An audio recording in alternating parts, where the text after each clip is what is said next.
कारण नसताना जर लोक तुमचे शत्रू बनत असतील तर तुमचं चारित्र्य त्यांच्यापेक्षा सुंदर आहे किंवा तुमची बुद्धिमत्ता त्यांच्यापेक्षा सुंदर आहे. आणि धर्माबद्दल बोलायचं म्हणलं, समझने वालों को इशारा काफी है.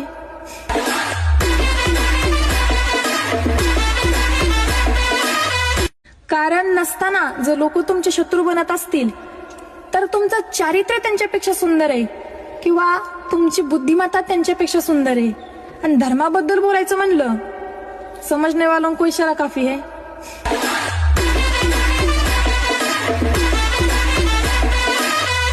कारण नसताना जर लोक तुमचे शत्रू बनत असतील तर तुमचं चारित्र्य त्यांच्यापेक्षा सुंदर आहे किंवा तुमची बुद्धिमत्ता त्यांच्यापेक्षा सुंदर आहे.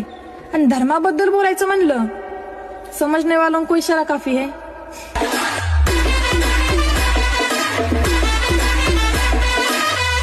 कारण नसताना जर लोक तुमचे शत्रू बनत असतील तर तुमचं चारित्र्य